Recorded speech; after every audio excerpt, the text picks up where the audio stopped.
Hello everyone खुलुमबाय आरो नोंथांमोनखौ बयखौबो गिबियावनो एबाउट बड' सेलेब्रिटिज इउटुब चेनेलावहाय बरायग्रोनानै लाग्रोनाय जाबाय लोगोफोर।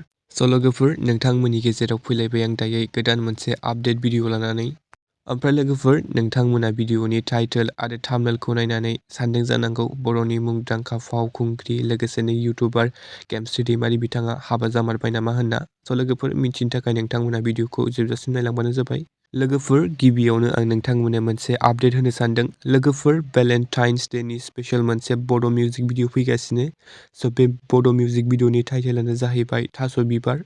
ओमफ्राय लोगोफोर बे मिउजिक भिडिअआव जों गाहायै फाव खालामनायखौ नुनो मोनगोन बर'निनो मुंदांखा फावखुंग्रि लोगोसेनो इउटुबार गेमस्रि दैमारि बिथांजों लोगोसे बर'निनो मुंदांखा फावखुंगुर सिमां सैनारि बिथांखौ। लोगोफोर बे मिउजिक भिडिअनि करिय'ग्राफ आरो डाइरेक्सनखौ होदों लिसान लामे बिथां आरो बे मिउजिक भिडिअनि प्रडिउसारा जाहैबाय चन्द्रिका बसुमतारी बिथां। लोगोफोर बे मिउजिक भिडिअखौ जोङो सिबि शाइन प्रडाक्सन इउटुब चेनेलावहाय नुनो मोनगोन।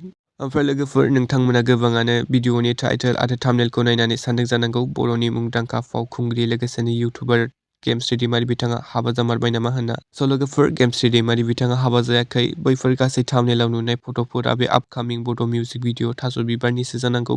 ओमफ्राय लोगोफोर नोंथांमोना भेलेन्टाइन्स डेनि स्पेशल बे मिउजिक भिडिअखौ नायनो थाखाय एक्साइटेड जानानै दं नामा कमेन्टआव खोन्थाहरदो आरो नायनो थाखाय एसे नेनानै थादो लोगोफोर।